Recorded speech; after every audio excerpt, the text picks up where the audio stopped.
جند الله أما بعد فيا عباد الله أوصيكم ونفسي أولا بتقوى الله فإن التقوى ملاك الحسنات فقد قال الله تعالى في محكم التنزيل والفرقان المجيد بعد أعوذ بالله من الشيطان الرجيم بسم الله الرحمن الرحيم يا أيها الذين آمنوا اتقوا الله وقولوا قولا سديدا صدق الله العظيم وقال النبي صلى الله عليه وسلم الحج المبرور ليس له جزاء إلا الجنة صدق رسول الله صلى الله عليه وسلم அளவில்லா அருளும் இணையில்லா கிருபையும் கொண்டு அகில உலகத்தை படைத்து பரிபாலித்து பராமரித்து இரட்சித்து பாதுகாத்து போஷிக்கும் வல்ல நாயன் அல்லாஹ் அவனுக்கு அனைத்து புகழும் அல்ஹம்துலில்லாஹ்.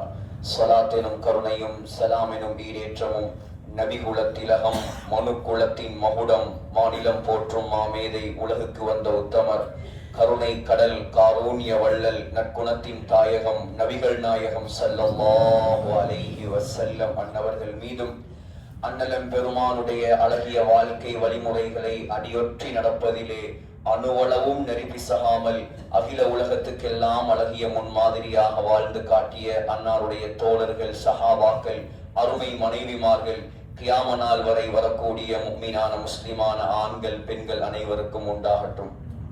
அன்பு நிறைந்த அல்லாஹ்வின் நல்லடியார்களே, சங்கையான ஹாஜிகளே, ஹாஜாக்களே, வல்லவன் அல்லாஹ்வை அஞ்சி பயந்து நடக்குமாறு முதலில் ஹுத்பா பேருரை நிகழ்த்தும் எனக்கும் அப்பால் உங்களுக்கும் நான் நல்ல உபதேசம் செய்கிறேன். அல்லாஹ்வின் நல்லடியார்களே, உலகத்தின் எல்லா மருங்குகளில் இருந்தும் அல்லாஹ்வுடைய பொருத்தத்தை தேடி அவனுடைய அன்பை நாடி அவனுடைய திருவுள பொருத்தத்தை அடைந்து கொள்வதற்காக ஹஜ்ஜாஜிகள் வந்து மினாவுக்கு செல்வதற்காக தயாராக இருக்கக்கூடிய இந்த நேரம், ஹஜ் என்பது அல்லாஹ் ஒரு கடைசி கடமையாக நமக்கு கடமையாக்கி இருக்கிறான். குர்ஆனில் 11 இடங்களில் அல்லாஹ் ஹஜ் என்ற வார்த்தையை மாத்திரம் பேசி இருக்கிறான். குர்ஆனில் 15 இடங்களில் அல்லாஹ் ஹஜ்ஜுடைய சட்டங்களை பற்றி அல்லாஹ் பேசி இருக்கிறான்.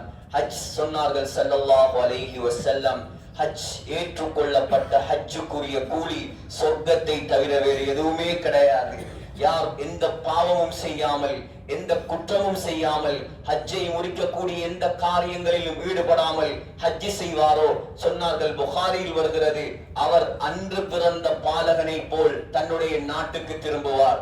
வல்லவன் அல்லாஹ் அப்படிப்பட்ட ஹஜ்ஜாக நம்முடைய ஹஜ்ஜுகளை கபூல் செய்வானாக. அன்பு நிறைந்த அல்லாஹ்வின் நல்லடியார்களே, இன்றைய நாள் ஸல்லல்லாஹு அலைஹி வஸல்லம் இமாம் நவவி ரஹ்மத்துல்லாஹி அலைஹி அல் மஜ்மூ என்ற கிதாபில் எழுதுகிறார்கள், ஸல்லல்லாஹு அலைஹி வஸல்லம் முழுமையாக ஹதீஸ்களின் வெளிச்சத்திலே ஆராயும் நேரத்திலே 4 ஹுத்பாக்கள் தன்னுடைய ஹஜ்ஜில் ஓதி இருக்கிறார்கள். ஒன்று, இன்றைய நாள் 7வது பிறை மஸ்ஜிதுல் ஹராமில் ஸல்லல்லாஹு அலைஹி வஸல்லம் ஹாக்கிமில் வருகிறது, நாளைய அமல்களை பற்றி ஞாபகம் ஊட்டி இருக்கிறார்கள். 2வது ஹுத்பா அரஃபாவிலே மஸ்ஜிது நமீராவுக்கு முன்னாலே உள்ள வாதி உரனா என்ற இடத்தில் ஸல்லல்லாஹு அலைஹி வஸல்லம் ஹுத்பா ஓதினார்கள். 3வது ஸல்லல்லாஹு அலைஹி வஸல்லம் பெருநாளுடைய தினத்திலே ஸல்லல்லாஹு அலைஹி வஸல்லம் ஒரு ஹுத்பா நிகழ்த்தினார்கள். 4வது ஹுத்பா ஸல்லல்லாஹு அலைஹி வஸல்லம் யௌமுன் நஃப்ரில் அவ்வலிலே ஒரு ஹுத்பாவை நிகழ்த்தி இருக்கிறார்கள். அந்த ஹுத்பாவில் முதலாவது ஹுத்பாவை அந்த சுன்னத்தை ஹயாத்தாக்கும் நோக்கத்தில் தான் சுருக்கமாக இந்த ஹுத்பா நிகழ்த்தப்படுகிறது. அன்புள்ள இந்த அல்லாஹ்வின் நல்லடியார்களே, நாம் செல்லுவதற்கு தயாராக இருக்கக்கூடிய இடம் மினா. மினா என்றால் தேட்டம், ஆசை என்பதாகவும் உலமாக்கள் பொருள் கொடுக்கிறார்கள். முழு உலக ஹஜ்ஜாஜிகளும் அதை நாடி செல்வதால் அதற்கு மினா என்பதாக பெயர் வந்திருக்கிறது. உலகத்திலே அல்லாஹ் ஹரத்துடைய எல்லைக்குள் உட்பட்ட பகுதியாக அந்த மினாவை வைத்திருக்கிறான். எந்த குடியிருப்பும் கிடையாது, எந்த ஒரு கடைகளோ எந்த ஒரு வியாபார ஸ்தலங்களோ இல்லாமல் அல்லாஹ் ஹஜ்ஜாஜிகளை மாத்திரம் உள்ளடங்கும் ஒரு தளமாக அந்த மினாவை அல்லாஹ் வைத்திருக்கிறான். அந்த மினாதான் ஸல்லல்லாஹு அலைஹி வஸல்லம் அவர்கள் ஹஜ்ஜுக்காக வேண்டி இரவில் தங்கிய இடம். அந்த மினாவிலே தான் சகோதரர்களே 2 மலைகள் இருக்கிறது. ஒரு மலைக்கு பெயர் சபீர் என்ற மலை, இன்னொரு மலைக்கு பெயர் சபா என்ற மலை. அந்த சபீர் என்ற மலையில் தான் இப்ராஹிம் அலைஹிஸ்ஸலாம் தன்னுடைய மகனை அறுத்து குர்பானி கொடுத்தார்கள். அந்த மினாவுக்கும் முஸ்தலிஃபாவுக்கும் இடையிலே தான் ஒரு இடம் இருக்கிறது, வாதி முஹஸ்ஸர். அந்த வாதி முஹஸ்ஸரில் தான் காபத்துல்லாவை அழிப்பதற்காக எத்தியோப்பியாவில் இருந்து படையெடுத்து வந்த அப்ரஹாவை அல்லாஹ் வெறும் குருவிகளை வைத்து, அபாபில் என்ற பறவைகளை வைத்து அழித்து ஒழித்து இடம் அந்த மினாவில் தான் இருக்கிறது. அந்த மினாவிலே தான் மஸ்ஜிதுல் ஹைஃப் என்பதாக ஒரு பள்ளிவாசல் இருக்கிறது. அந்த பள்ளிவாசலில் 70 நபிமார்கள் தொழுதிருக்கிறார்கள். அந்த பள்ளிவாசலுக்கு பக்கத்திலே ஜம்ரத்துல் அக்பாவுக்கு பக்கத்திலே ஒரு இடம் இருக்கிறது. ஸல்லல்லாஹு அலைஹி வஸல்லமுடைய காலத்தில் ஒரு மரம் இருந்தது. ஹாக்கிமில் வருகிறது, சூர தஹ்தஹா 70 நபியன், 70 நபிமார்கள் அந்த இடத்தில் பிறந்திருக்கிறார்கள். அந்த மினாவுடைய மலையிலே இப்பொழுது மன்னருடைய பெலஸ் இருக்கிறது. அந்த மன்னருடைய பெலசுக்கு பக்கத்திலே ஒரு வீதி இருக்கிறது. அந்த வீதிக்கு பெயர் தரீக்கு முர்சலாத், முர்சலாத் ஸ்ட்ரீட். ஸல்லல்லாஹு அலைஹி வஸல்லம் மினாவிலே இருக்கும்போது அல்லாஹ் சூரத்துல் முர்சலாத்தை அல்லாஹ் இறக்கி வைத்தான் அந்த மினாவிலே தான். இப்படி ஒன்றல்ல இரண்டல்ல எக்கச்சக்கமான அல்லாஹ்வுடைய அடையாள சின்னங்களை அல்லாஹ் அந்த மினாவில் வைத்திருக்கிறான். அங்கே தங்குவதை, அங்கே ஜமராத்திலே கல்லடிப்பதை ஹாஜிமார்களுக்கு வாஜிபாக அல்லாஹ் ஆக்கி இருக்கிறான். இன்று நீங்கள் இரவுடைய நேரத்திலே ஹஜ்ஜுக்காக வேண்டி குளித்து முத்தமத்திய தமத்தோடைய அடிப்படையில் ஹஜ் செய்யக்கூடியவர்கள் என்ன செய்வீர்கள்? குளித்து புறப்பட்டு நறுமணம் பூசி இஹ்ராமை அணிந்து என்ன செய்வீர்கள்? நியத்தை இங்கே வைப்பீர்கள். வைத்துக் கொண்டு தல்பியா முழங்கியவர்களாக அஹ்மதில் வருகிறது. சொன்னார்கள், ஜிப்ரீல் அலைஹிஸ்ஸலாம் என்னிடம் வந்தார். வந்து சொன்னார், யா முஹம்மத், ஏ முஹம்மதே ஸல்லல்லாஹு அலைஹி வஸல்லம், முர் அஸ்ஹாபக, உங்களுடைய தோழர்களுக்கு சொல்லுங்கள், ஃபல்யர்ஃபஉ அஸ்வாத்தஹும் பித்தல்பியா, அவர்கள் சத்தமாக தல்பியா சொல்லட்டும். ஆண்கள் சத்தமாக தல்பியா முழங்குவார்கள், பெண்கள் தனக்கு மாத்திரம் கேட்கும் அளவுக்கு தல்பியா சொல்வார்கள். சொன்னார்கள் ஜிப்ரீல் அலைஹிஸ்ஸலாம், ஃபஇன்னஹா ஷிஆருல் ஹஜ், தல்பியா முழங்குவது ஹஜ்ஜுடைய அடையாள சின்னங்களில் ஒன்றாகும். இன்னும் சொன்னார்கள், புகாரியில் வருகிறது, ஸல்லல்லாஹு அலைஹி வஸல்லம் கேட்கப்பட்டது, யா ரசூலல்லாஹ், ஹஜ்ஜிகளிலே சிறந்த ஹஜ் எது? சொன்னார்கள் ஸல்லல்லாஹு அலைஹி வஸல்லம், அல் ஹஜ்ஜு வஸ்ஸஜ்ஜு, அல் ஹஜ் ரஃப்உ ஸௌத் பித்தல்பியா, எந்த ஹஜ்ஜிலே தல்பியா முழங்கப்படுகிறதோ அந்த ஹஜ் தான் சிறந்த ஹஜ். அந்த நியத்தில் இந்த நன்மையை ஆதரவு வைத்தவர்களாக நீங்கள் சத்தமாக தல்பியா முழங்கிக் கொண்டு இந்த காக்கியாவில் இருந்து நீங்கள் மினாவை நோக்கி செல்வீர்கள். சகோதரர்களே, நாளை லுகருக்கு பின்னால் இருப்பதுதான் முறையான சுன்னத். ஆனால் அரசாங்கத்துடைய முடிவு சன நெருக்கத்தின் காரணமாக எங்களை நேரத்தோடு அனுப்பி வைக்கிறார்கள். நாங்கள் செய்வோம். அங்கே சென்று நாளைய நாள் அதற்கு சொல்லப்படும் யௌமு தர்வியா, நாளைய இரவு மினாவில் தங்குவது சுன்னத்து. நாளை மறுநாள் பிறை 9 அதுக்கு சொல்வது யௌமு அரஃபா, அரஃபா மைதானத்துக்கு செல்வோம், அங்கே தங்குவது ஃபர்து.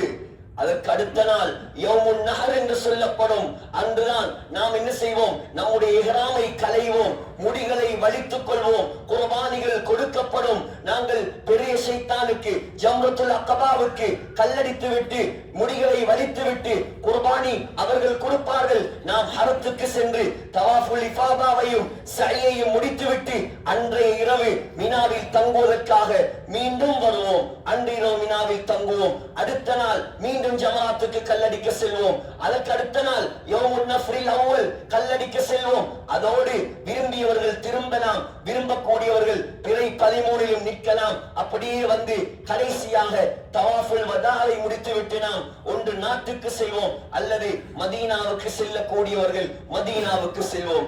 ஆக சகோதரர்களே, சுருக்கமாக இதுதான் நம்முடைய ஹஜ். இந்த ஹஜ் நாம் நம்முடைய பொருள்களை உடல்களை எடுத்துக்கொண்டு குடும்பங்களை பிள்ளை கூட்டிகளை தொழில்களை எல்லாம் விட்டுவிட்டு அல்லாஹ்வை அடையும் நோக்கத்தில் நாம் வந்திருக்கிறோம். நேற்று உங்களுக்கு சுபருக்கு பின்னால் இன்று நம்முடைய ஹஸரத் அவர்கள் திட்ட தெளிவாக இஹ்லாஸை பற்றி விளங்கப்படுத்தினார்.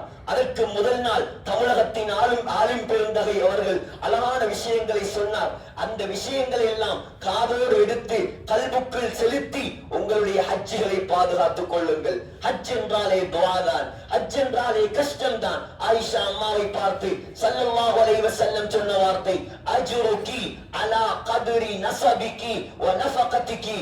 ஆயிஷா, ஏ ஆயிஷாவே, உன்னுடைய ஹஜ்ஜில் உனக்கு கூலி கொடுக்கப்படும். நீ எவ்வளவு சிரமப்படுகிறாய் செய்கிறாயோ, எவ்வளவு ஹஜ்ஜிலே செலவழிக்கிறாயோ, சிரமம் செலவு இந்த ரெண்டுக்கும் தான் உன்னுடைய ஹஜ்ஜிலே உனக்கு கூலி.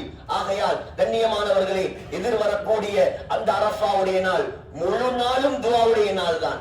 நாளைய நாள், நாளை மறுநாள், அதே போல எல்லா இடங்களும் துஆவுடைய இடங்கள் தான். துஆ கபூல் ஆகக்கூடிய இடம் இந்த புனித மக்காவிலே 17 இடங்கள் இருக்கிறது. அதில் ஒன்றுதான் மினா, அடுத்தது அரஃபா, அடுத்தது ஜம்ராத், அடுத்தது முஸ்தலிஃபா. அந்த 4 இடங்களையும் நாங்கள் நாளையிலிருந்து தரிசிக்க போகிறோம். அந்த இடங்களில் அதிகமாக துஆ செய்யுங்கள். துனியாவை மட்டும் கேட்டு விடாதீர்கள், ஆகிரத்தை கேளுங்கள், அல்லாஹ்வுடைய பொருத்தத்தை கேளுங்கள், சொர்க்கத்தை கேளுங்கள், மௌத் வரைக்கும் இந்த மண்ணை மிதிக்க வேண்டும் என்ற பாக்கியத்தை கேளுங்கள். சகோதரர்களே, அந்த அரஃபா மைதானத்திலே, மஸ்ஜிதுல் நமீராவிலே, வாதி உர்னாவிலே ஸல்லல்லாஹு அலைஹி வஸல்லம் குத்பாவை முடித்துவிட்டு ஜபலுர் ரஹ்மாவுக்கு வந்து அந்த இடத்தில் ஒட்டகத்தை திருப்பி வெயிலிலே நின்று கொண்டு நான் சொல்வது துஆருக்கு பின்னால் ஏந்தினார்கள் கையில். ஸல்லல்லாஹு அலைஹி வஸல்லம் அவரை பற்றி பேச வேண்டிய தேவையே கிடையாது. ஏன் பேசினால் பேசி முடிக்க முடியாது. உருது கவிஞர், பாரசீக கவிஞர் சொல்வதை போல் பஅதஸ் ஹுதா பஸ்ரத் தூஹி கிஸ்ஸா முக்தஸர், அல்லாஹ்வுக்கு பின்னால் எங்களுக்கு எல்லாமே அவர்கள்தான். அவர்கள் எல்லா அந்தஸ்தையும் அடைந்தவர்கள். அந்த அரஃபா மைதானத்தில் கையை ஏந்தினார்கள். துஹருக்கு பின்னால், குத்பாவுக்கு பின்னால் ஏந்தின கையை மக்ரிபுக்கு தான் கீழே போட்டார்.